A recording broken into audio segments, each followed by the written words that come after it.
어제 우리 전교인 야유회 하시느라고 좀 고생하시는 분들이 있고, 제가 해보니까 나갔다 오는 것 자체가 피곤한 것 같아요. 그래가지고 막 목이 다 잠겨가지고 제가 아침에 너무 힘들었습니다만 지금 좀 많이 풀렸어요. 여러분, 또 은혜 이후가 굉장히 중요하잖아요. 은혜 이후, 은혜 이후를 잘 관리하셔서 그 은혜를 계속 누리는 여러분 되시길 축복합니다. 할렐루야. 고맙습니다. 우리가 5월 들어서 성경적 가정을 이루라는 제목을 가지고 말씀을 나누고 있습니다. 가정 같은 교회, 교회 같은 가정이기 때문에 성경적 가정을 이루라는 것은 성경적 교회를 이루라는 말과도 아마 같은 말일 겁니다. 오늘 이 말씀을 통해서 여러분에게 성경적 가정을 이루라고 명령하시는 하나님의 말씀을 듣게 되는데, 이 말씀이 그저 말씀에 끝나는 게 아니라 여러분의 삶 속에, 교회와 가정의 삶 속에 그대로 적용하고 실천해서 그 능력을 누리기를 축복합니다. 정말 성경적 가정과 교회가 되기를 원합니다. 자, 오늘은 어떤 말씀을 하시냐면 이 다윗의 시편을 통해서 다윗이 강했던 이유 세 가지를 한번 같이 살펴보겠습니다. 다윗이 어떻게 하나님 앞에 쓰임받고 강력할 수 있었는가 묵상하시면서 여러분의 말씀이 되시기를 축복합니다.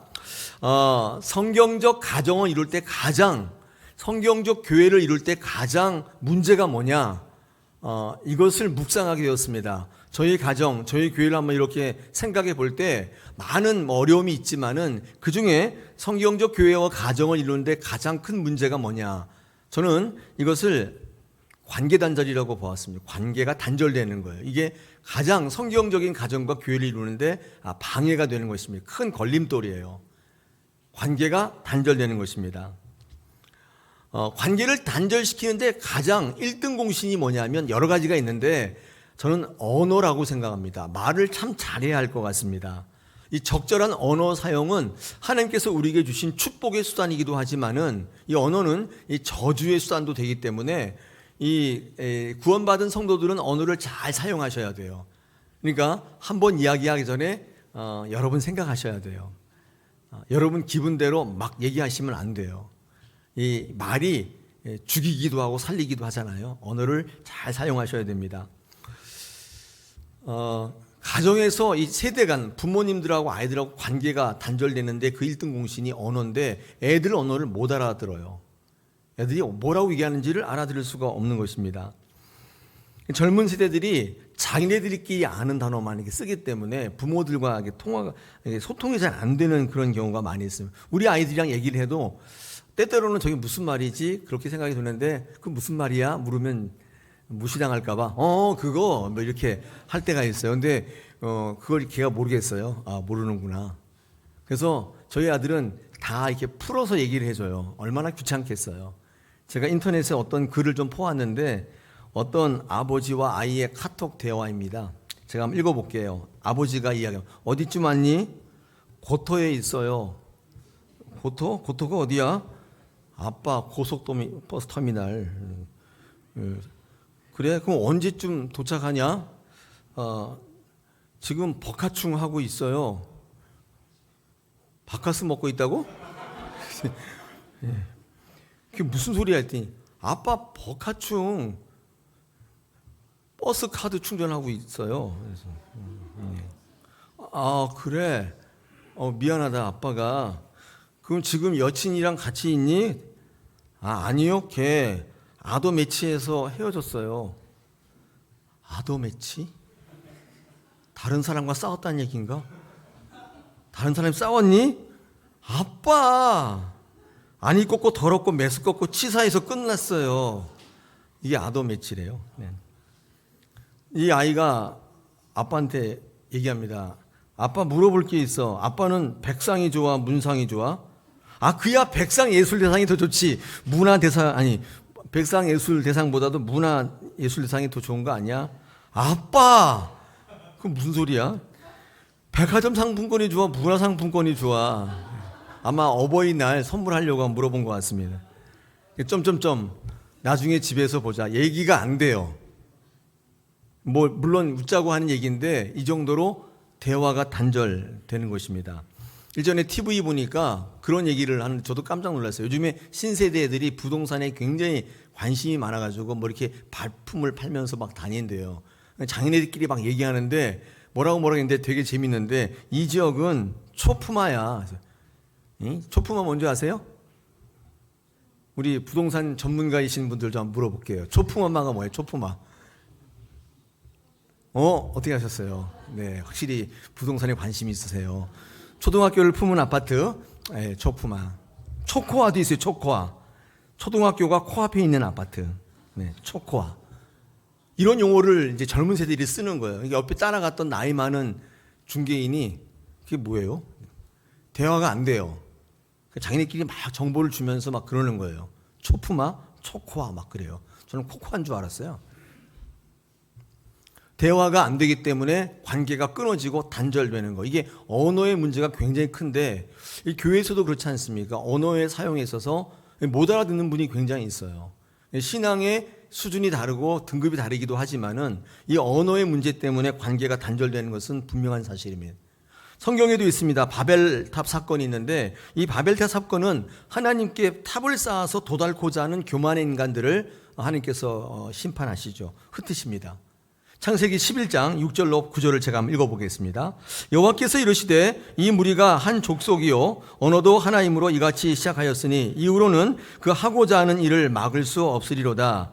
이게 무슨 말이냐면 대화가 통할 때 소통될 때 뭐든지 다 할 수 있다는 얘기죠. 7절 자 우리가 내려가서 거기서 그들의 언어를 혼잡하게 하여 그들이 서로 알아듣지 못하게 하자 하시고 여호와께서 거기서 그들을 온 지면에 흩으셨으므로 그들이 그 도시를 건설하기를 그쳤더라. 그러므로 그 이름을 바벨이라 하니 이는 여호와께서 거기서 온 땅의 언어를 혼잡하게 하셨음이니라. 여호와께서 거기서 그들을 온 지면에 흩으셨더라. 이 바벨탑도 하나님께서 흩으셨는데 뭐라고 되어 있냐면 온 땅의 언어를 혼잡하게 하셨다고 합니다. 온 땅의 언어를 혼잡하게 했다는 이 말씀은 이런 거죠. 뭐 한국어, 중국어, 일본어, 불어, 영어 이렇게 언어를 확 나누게 하셔가지고 무슨 말인지 못 알아듣게 하셨다고 보는 견해도 있습니다. 이렇게 믿는 신학자들도 있어요. 그래서 언어의 출현을 이렇게 보는 사람들이 있어요. 한국어가 어떻게 생겼냐? 그때 이렇게 딱 생겼다는 거예요. 다 말을 다르게 해서 무슨 말인지를 못 알아듣게 하셨다. 이렇게 보는 견해도 있는데 어떤 신학자들도 있냐면 이게 온 땅의 언어를 혼잡하게 하셨다는 이 말씀은 서로 소통이 되지 않는 영적 상태로 만드신 거예요. 이게 무슨 말을 못 알아듣는 거예요. 같은 말인데도 못 알아들어요. 그런 거 우리가 많이 체험하지 않습니까? 같은 한국말인데도 무슨 말 하는지를 몰라요. 아까 얘기했잖아요. 고토가 어디예요? 어이가 없어요. 버카충이요? 전 바카스인 줄 알았어요. 무슨 말인지를 못 알아듣는 거예요. 여러분 이럴 때도 있지만 또 이럴 때 있잖아요. 자기 주장이 강할 때 자기가 이해시키려고 할 때 자기 생각으로 완전히 사로잡혀 있을 때 저 사람이 무슨 말 하는지를 알아들을 수가 없어요. 같은 한국말인데도 못 알아들어요. 들리지 않는다는 것입니다. 이럴 때 흩어지게 돼요. 이런 바벨탑을 와해시키는 방법은 한 가지입니다. 자기 주장을 하게 만드는 거예요. 소통하지 못하게 만들면 돼요. 자기 주장이 가장 옳다고 생각하게 하면 돼요. 그러면 들리질 않게 돼요. 소통이 안 되고 단절이 일어나는 것입니다. 이해하지 못하고 소통하지 못하니까 흩어지게 되는 것입니다. 다사랑교회를 흩트는 방법은 한 가지예요. 소통하지 않으면 돼요. 자기 주장만 하면 되는 거예요. 그러면 저 사람이 뭐라고 하는지를 들리지가 않게 돼요. 목사가 하는 말도 안 들려요. 그거는 목사 당신 생각이지 이런 생각이 자꾸 들어와요.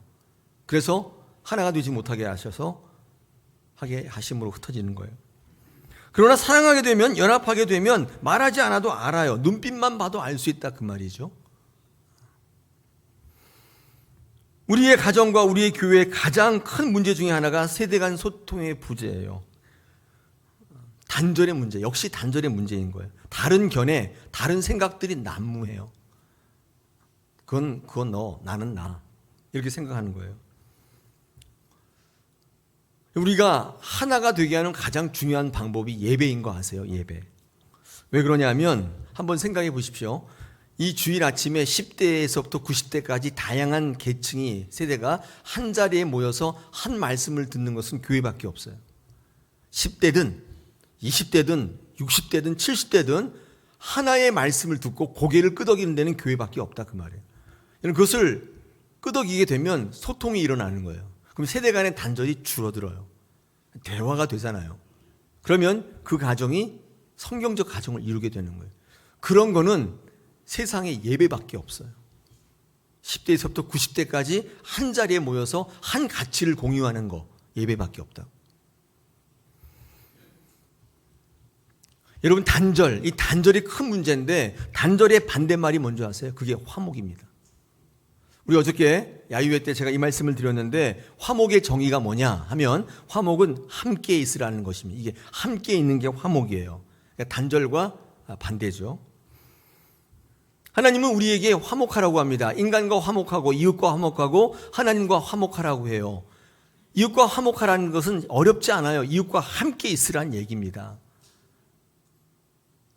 함께 모이라고 하는 거예요. 여러분, 구역 모임을 안 하는 이유가 시간이 없기 때문이 아니라 화목하지 않기 때문이에요. 불편하기 때문이에요.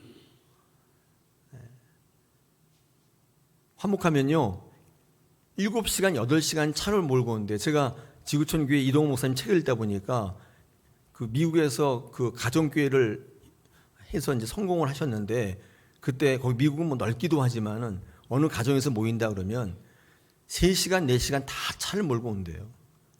너무 좋기 때문에 시간이 없다는 사람이 아무도 없다는 거예요. 화목하면 모이는 거죠. 그럼 화목 자체가 모이는 거예요. 함께 있는 거, 이게 화목이거든요. 하나님과 화목하라는 것은 하나님과 동행하라는 뜻이에요. 하나님이 너무 좋기 때문에 세상에 그 어떤 것과 동행하지 않고 하나님과 동행하는 것입니다. 이 화목이 왜 필요하냐면 예배 때문입니다. 예배는 함께 하는 거잖아요. 함께 있지 않으면 예배가 안 됩니다. 여러분, 계시록 읽어보면 이 계시록의 예배의 특징이 뭐냐면 이 공동체 예배예요. 다 같이 모여 예배하지 않습니까? 그런데 함께 드려야 화목하게 되기 때문에, 예배가 되기 때문이에요. 화목이 없으면 예배가 힘을 잃습니다. 예배가 타격을 받게 되는 것이죠. 마태복음 5장 23절 24절에서 그러므로 예물을 제단에 드리려다가 거기서 내 형제에게 원망 들을 만한 일이 있는 것이 생각나거든 예물을 제단 앞에 두고 먼저 가서 형제와 화목하고 그 후에 와서 예물을 드리라, 이렇게 말씀합니다. 왜 그래야 되냐면 그래야 예배가 되기 때문이에요. 예배라는 것이 성립되기 때문에 그래요. 예배는 강력하지 않습니까? 사단마귀가 그냥 두지 않아요. 그래서 이 예배를 깨려고 덤벼드는데, 예배를 깨는 가장 좋은 방법은 화목을 깨면 되는 거예요. 이게 말이 안 통하게 만들면 되는 거예요. 어떻게 해요? 자기 주장이 옳다고 생각하게 만드는 거예요. 그렇게 되면 화목이 깨지고 예배가 다 깨지는 거예요. 예배는 드리고 있으나 하나님이 받지 않으시는 예배가 되는 것입니다. 왜 화목이 필요하냐면 예배 때문이에요. 많은 사람들은 형제와 원망 들을 사람이 있으면 이렇게 생각합니다. 저 사람과 관계없이 신앙이라는 것은 내가 하는 거 1대1과의 관계니까 나 안 보면 그만이야. 나만 신앙생활 잘하면 돼. 이렇게 생각하는 경우가 있죠. 이거 속는 겁니다.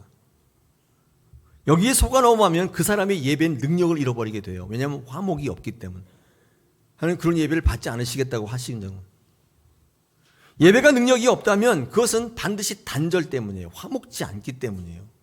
하나님과의 관계가 깨지고, 특히 목회자와의 관계가 깨지고, 다른 성도와의 관계가 깨지고, 물질과의 관계가 깨져 있으면 예배가 능력을 잃어버려요. 화목의 예배가 아니기 때문에 그렇습니다. 사랑하는 여러분, 이게 이 단절되고 연합되지 못하는 거, 화목하지 못하는 게 성경적 가정과 교회를 이루지 못하는 가장 큰 문제로 이 시대에 부각되고 있습니다.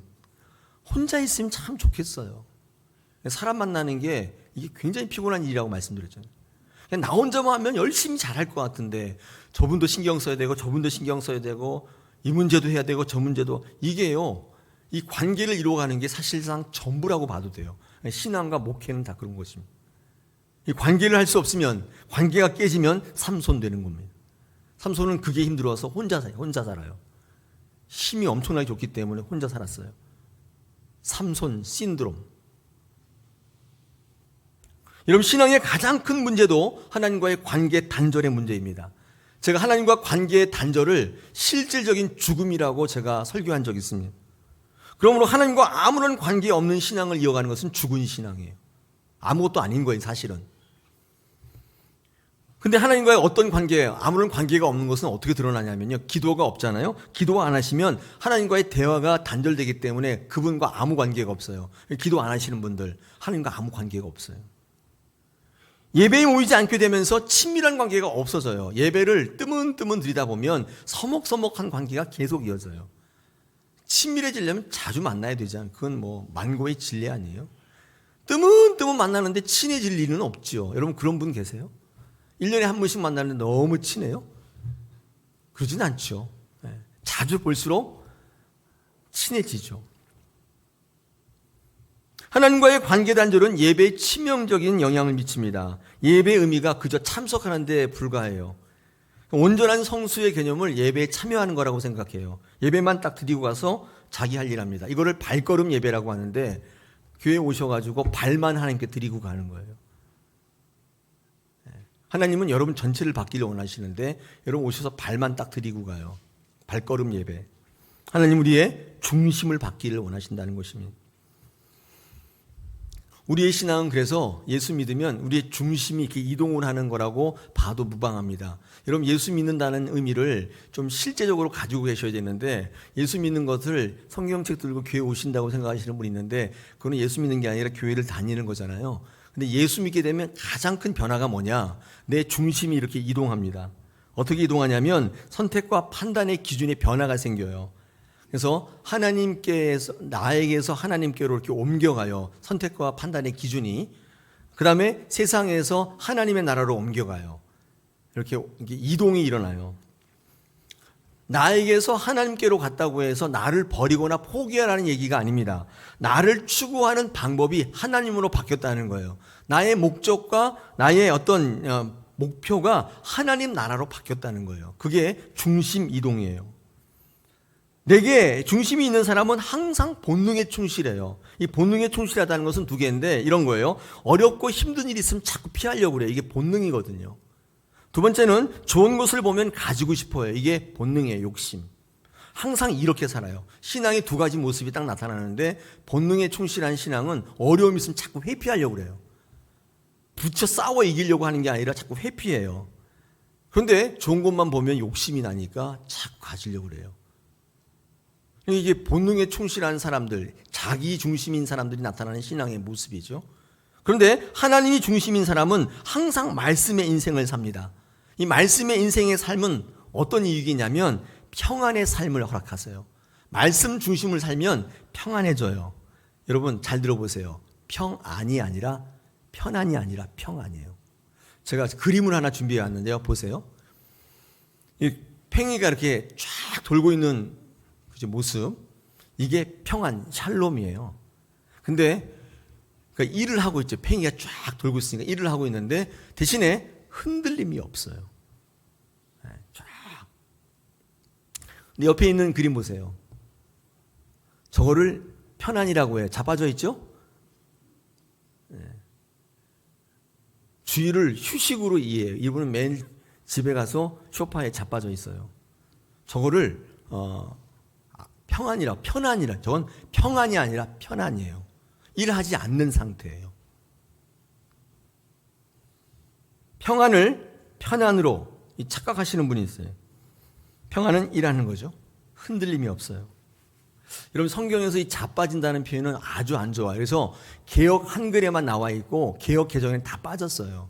제가 개역 한글 이전에 있는 성경 버전에 이 자빠진다는 단어가 딱 2번 나오는데 제가 소개해 드리겠습니다. 한번 보십시오. 사무엘상 4장 18절에 하나님의 괴를 말할 때에 엘리가 자기 의자에서 자빠져 문 곁에서 목이 부러져 죽었으니 나이 많고 비둔한 연고라 그가 이스라엘 사사가 된 지 40년이었더라. 이사야 40장 30절에도 소년이라도 피곤하며 곤비하며 장정이라도 넘어지며 자빠지되, 개역개정에는 쓰러지대로 되어 있는데 자빠지대. 아주 어감이 안 좋아요. 자빠져 있다. 이 팽이 보세요. 자빠져 있잖아요. 일하지 않는 상태. 저거는 편안. 그러므로 우리 옆에 샬롬의 인사를 하지 않습니까? 이 샬롬의 인사는 어떤 인사냐면 일하라는 인사예요. 그러나 흔들리지 말라는 격려라고요. 할렐루야. 그런 경우, 그런 의미에서 한번 인사하겠습니다. 옆에 있는 분들에게 샬롬 인사하겠습니다. 시작. 샬롬. 이제야 그 인사의 의미를 아시겠죠? 아, 일하라는 거구나. 근데 흔들리지 말라는 거구나. 네, 쫙 돌아가는 팽이처럼 미동도 없어요. 네, 그렇게 되라는 거구나. 자빠져 있지 말라는 뜻이구나. 내 중심의 신앙생활을 할 때 가장 문제는 하나님과의 관계가 단절된다는 거예요. 나와는 굉장히 가까워지는데 하나님과는 관계가 단절된다는 게 개인 중심의 신앙의 문제점입니다. 하나님과 관계가 깊어질수록 어떤 유익이 있냐면요, 신앙이 확장됩니다. 여러분, 신앙은요 자꾸 자라나요. 신앙은 50년 전에 믿었던 처음 때 신앙하고 지금하고 똑같은 게 아니에요. 신앙은 유기체 같아서 자꾸 자라나거든요. 성경에서 신앙이 자라난다고 표현 많이 하잖아요. 어떻게 자라나냐면 깊어지고 넓어져요. 깊어지고 넓어져요. 신앙이 해를 거듭할수록 이게 자라나는 것입니다. 신앙의 연수가 오랜 분들은 많이 자라나셔야 돼요. 지금 예수를 믿은 지 50년 됐다면 그 50년의 부피만큼 깊어지고 넓어지셔야 돼요. 그게 하나님이 기뻐하시는 신앙이에요. 하나님이 근심된 신앙은 안 자라는 거예요. 똑같은 거예요. 그래서 50년 됐는데 옛날과 똑같은 거예요. 하나님의 근심이 되는 것입니다. 사탄은요, 이 신앙이 넓어지고 깊어지는 것을 방해하기 위해서 어떻게 하냐면 관계를 끊습니다. 단절시켜요. 이게 사탄의 전략이에요. 그럼 어떻게 하면 깊어지는 줄 아세요? 그거는 반복하시면 됩니다. 지속하면 깊어져요. 예를 한번 들어볼게요. 땅을 팔 때 몇 번 파면 그냥 고기잖아요. 근데 땅이 아무리 딱딱해도요, 오래 파면 깊어져요. 방점이 어디 지키냐면 반복이에요. 계속 파는 거예요. 한두 번 파고 끝나면 그냥 얕은 물가예요. 깊이는 지속적이고 반복적인 신앙생활로 깊어질 수 있어요. 다니엘은 반복적인 기도하죠. 하루에 3번씩 기도합니다. 죽인다고 해도 기도해요.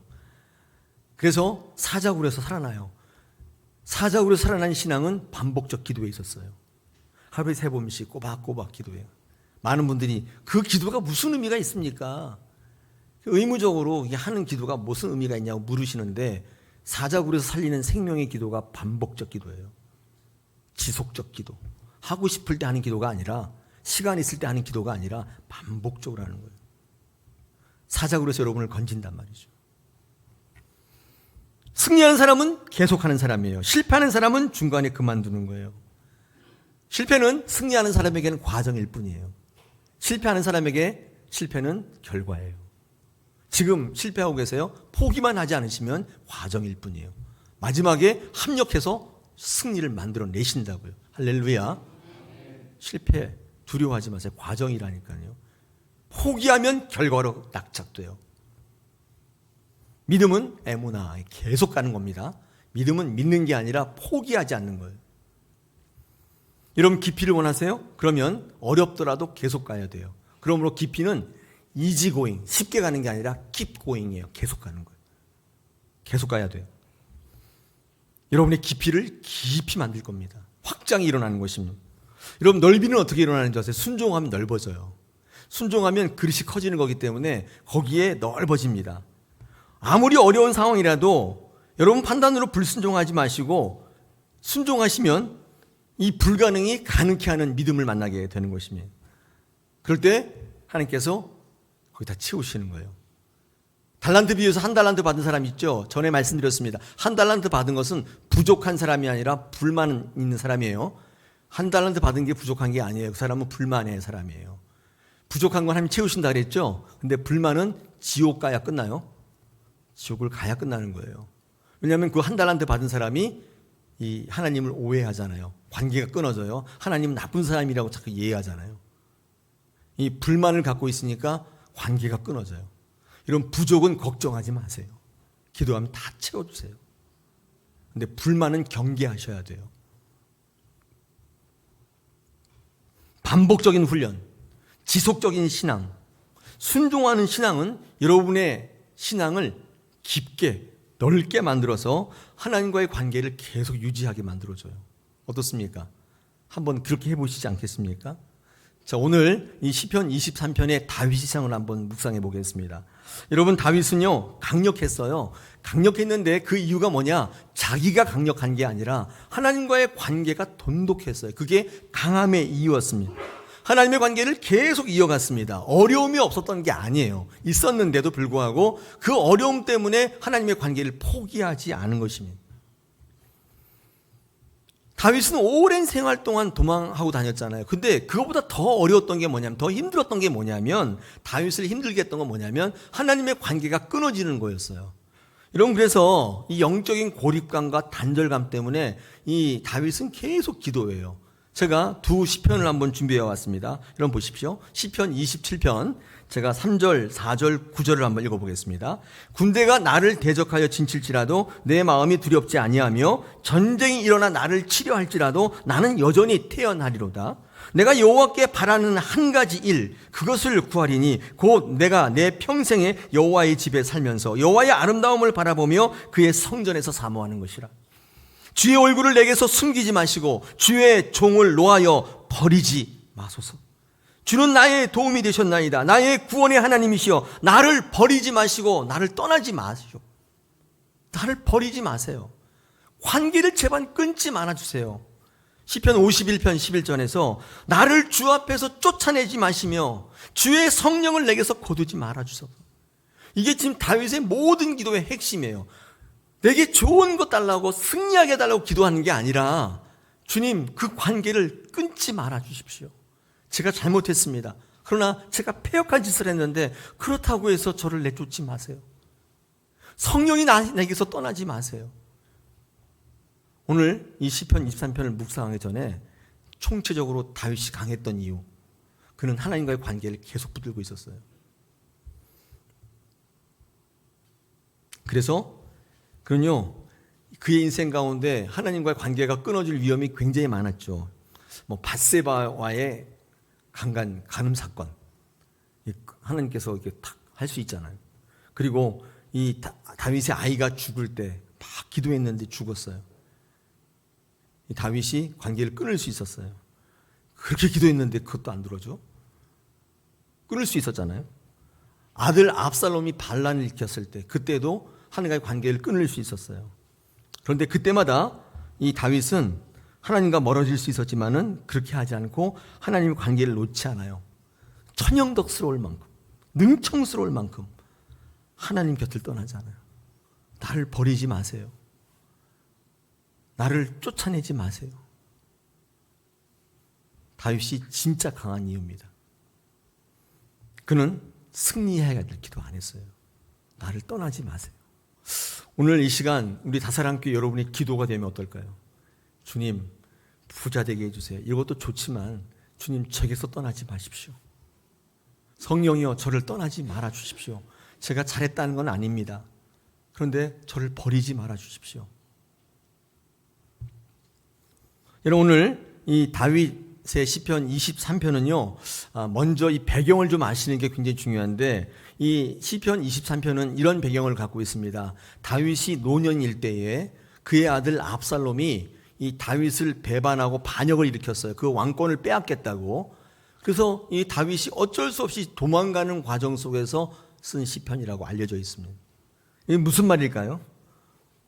얼마나 비참했겠어요. 다른 사람도 아니고 아들한테 지금 아들이 나를 죽이려고 쫓아오는데 도망가고 있잖아요. 얼마나 비참해. 누구한테 말할 수도 없어요. 얼마나 처참해요. 얼마나 수치스러워요. 얼마나 절망스러워요. 얼마나 모욕적이에요. 그것도 노년에, 젊었을 때도 아니에요. 노년에. 어떤 생각을 했겠어요? 내가 평생 하나님 앞에 순종하며 살았는데 이게 그동안 내 믿음의 대가인가?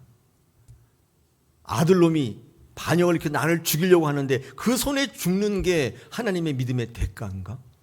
관계가 끊어질 수 있잖아요. 난 더 이상 하나님께 나갈 수 없겠다. 이제는 이 지겨운 관계를 끊어야겠다. 난 더 이상 신앙 못하겠다. 난 나대로 살란다. 혹시 여기에 이렇게 준비하고 계시는 분 계세요? 난 더 이상 신앙 못하겠다. 나는 나대로 살란다. 이 노년에 무슨 헌신이고 무슨 나는 나대로 살 거야. 이렇게 준비하고 계신 분 계세요? 다윗이 딱 그랬다는 거예요. 근데 그 과정 속에서 다윗은 그 관계를 끊지 않았습니다. 다윗은 어떤 상황 속에서도 하나님을 놓지 않겠다고 고백하는 게 그게 바로 시편 23편이에요. 여러분, 노년에 이런 어려움을 당했잖아요. 그건 더 크죠. 젊었을 때야 뭐 그럴 수 있다고 치고 또 한번 일어나면 되는데 지금 이제 인생 거의 다 살았는데 이게 지금 무슨 일이에요? 다윗은 어떤 신앙이었냐면 젊었을 때나 노년일 때나 흥할 때나 흥하지 않을 때나 똑같았다는, 다르지 않았다는 거예요. 오늘 시편 23편이 주고 있는 다윗이 강했던 전체적인 이유입니다. 한번 세 가지를 한번 살펴보겠습니다. 첫 번째, 여러분 첫 번째 다윗의 신앙이 이 삶이 강력했던 이유 중에 하나가 우리 1절에 보니까 여호와가 나의 목자라고 고백하고 있기 때문입니다. 여러분 여호와가 나의 목자이고 내게 부족함이 없다고 고백합니다. 이게 무슨 말일까요? 이렇게 말할 형편이 아니라고 지금 얘기했죠. 하나님이 나의 목자 아니잖아요, 그죠? 부족함이 없다니 무슨 말이에요? 지금 부족한 거 투성이구만. 지금 다윗은 하나님이 나의 목자라고 지금 고백하고 있습니다. 부족함이 없다라고 얘기하고 있습니다. 이 다윗이 목자라고 고백하는 하나님이 어떤 분인가를 보겠습니다. 우리 3절에 하반절에 보니까 그 하나님은 어떤 분이에요? 놀랍게도 자기 이름을 위해서 의의 길로 인도하신, 지금 내가 죽게 생겼구만. 지금 아들이 지금 반란이 죽게 생겼는데 하나님이 뭐라고 하냐면 내 이름을 위해서 의의 길로 인도하신 하나님이라고 고백해요. 이게 무슨 말이죠? 다윗이 목자라고 고백하는 하나님은 의의 길로 인도하시는 하나님이에요. 의의 길이라고 하는 것은 하나님과의 올바른 관계로 인도하시는 거예요. 그 하나님을 지금 목자라고 고백하고 있는 것입니다. 여러분의 필요와 요구를 채워주신 하나님이라고 고백하는 게 아니라 하나님과의 좋은 관계로 이끌고 계신다. 그분을 목자라고 지금 고백하고 있는 것입니다. 이게 하나님과의 관계를 이어갈 수 있었던 핵심입니다. 그가 강력했던 첫 번째 이유예요. 다윗의 승리는 그래서 방법의 승리가 아니라 관계의 승리예요. 언제나 하나님과의 관계가 친밀했어요. 우리 다사랑의 성도 여러분, 여러 삶의 현상, 그 상황 속에서 어렵더라도 이 관계를 계속 이어가시길 축복합니다. 내 기도한 거 안 들어줬다고 끝이야 이제. 내가 이럴 줄 알았어. 내 이런 신앙 안 한다 이제. 내가 내 삶에 더 충실하리라. 이럴 시간에 더 사업 열심히 하고 내 인생을 즐기리라. 이렇게 하지 마시고 바꾸지 마세요. 하나님과 끝까지 동행하십시오. 하나님을 나의 목자라고 고백하시라고요. 반드시 승리하게 됩니다. 두 번째, 사망의 음침한 골짜기라도 주와 함께 했기 때문이라고 오늘 성경은 얘기합니다. 이 사망의 음침한 골짜기라는 건 뭐죠? 아주 극한 상황이죠. 아주 극한 상황입니다. 이 무슨 말이냐면 어떤 상황도 이 다윗은 하나님과의 관계를 끊지 않았다는 거예요. 심지어는 사울 왕을 죽일 수 있는 여러분의 절대적인 기회가 있었는데도 그 기회와 하나님을 바꾸지 않았어요.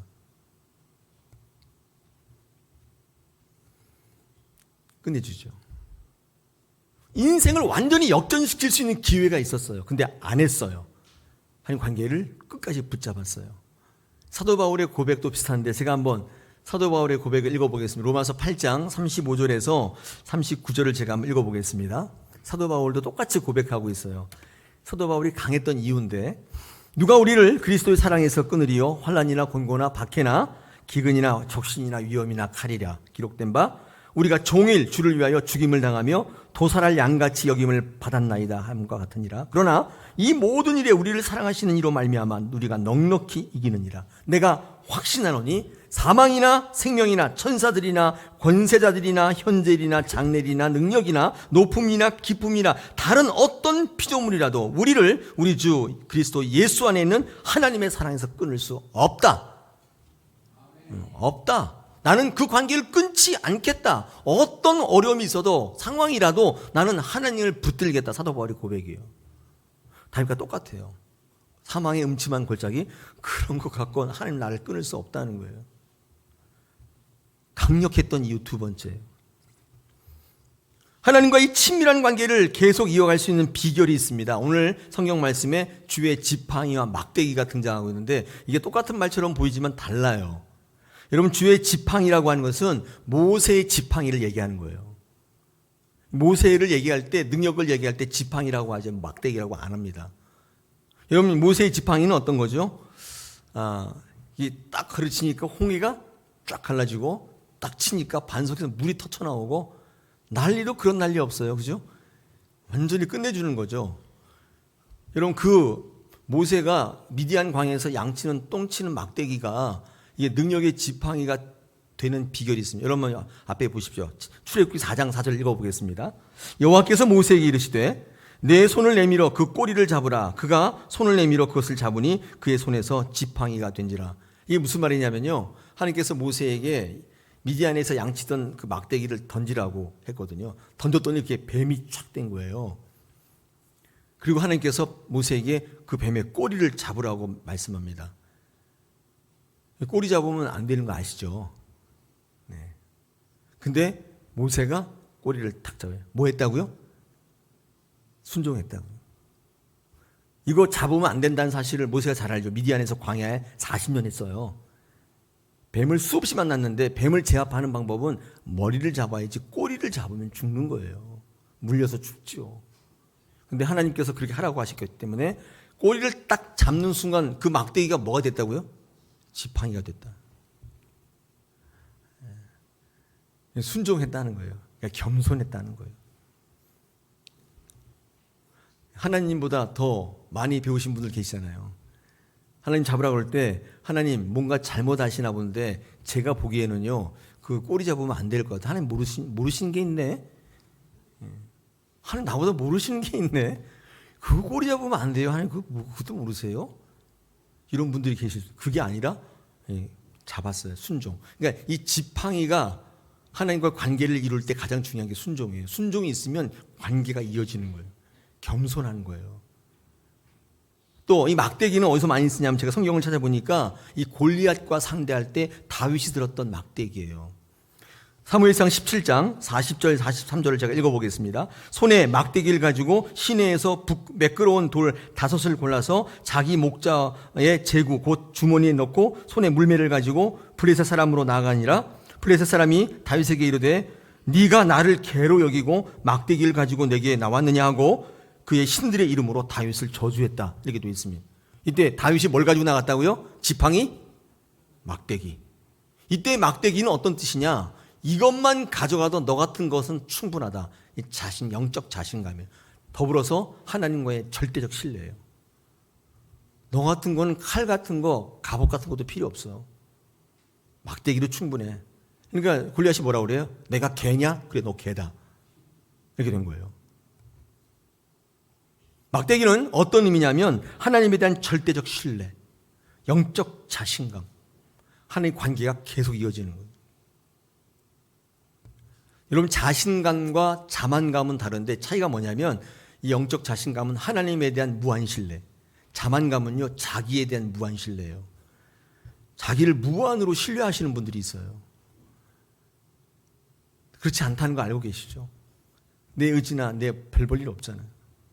하나님을 신뢰할 때 하나님의 관계가 계속 이어갑니다. 자, 마지막 다윗이 강력했던 마지막 이유가 있습니다. 오늘 6절에 보시니까 내 평생의 선하심과 인자하심이 반드시 나를 따르리니 내가 여호와의 집에 영원히 살겠다. 제가 설교 준비했던 이 주석에는 보면 뭐라고 되어 있냐면 여호와의 집에 영원히 사는 존재는 제사장밖에 없다. 이렇게 되어 있어요. 그러니까 다윗이 뭐라고 고백하냐면 내가 하나님 앞에 제사장이 되고 싶다. 그런 뜻이래요. 근데 실제로 다윗이 제사장이었잖아요. 이건 어떻게 해석할 수가 있냐면 나는 항상 제사 드리는 인생이 되겠다. 우리로 바꾸면 나는 항상 예배하겠다. 아까 제가 얘기했잖아요. 예배가 하나님과 관계를 이어주는 굉장히 중요한 요소라고 했죠. 관계가 끊어지지 않는 요소, 예배입니다. 다윗이 강력했던 이유는 그는 항상 예배하는 자였어요. 언제나 교회 중심, 예배 중심의 신앙이었다는 것입니다. 그때 깊은 소통이 일어났어요. 비록 약했지만, 비록 도망자였지만, 비록 아들이 반란을 일으켰지만, 수많은 어려움이 있었지만, 또 참혹한 죄를 지었지만 그가 강력했던 이유에 세 가지 이유. 오늘 시편 23편이 우리에게 주는 명령이 있습니다. 여러분 오늘 이 명령을 꼭 지키시고 한번 삶에 적용해 보십시오. 하나님께서 여러분을 통해서 큰 일들을 이루실 줄로 믿습니다. 하나님을 목자 삼으세요. 하나님의 의의 길로 인도하시는 그분을 목자라고 부르시라고요. 그리고 음침한 골짜기, 이 상황에 따라서 하나님과 바꾸지 마세요. 절대로 끊을 수 없다고 믿으세요. 마지막, 예배. 굉장히 중요한 것입니다. 그럴 때 하나님 관계를 계속 이어가는 것입니다. 반드시 승리할 줄 믿습니다.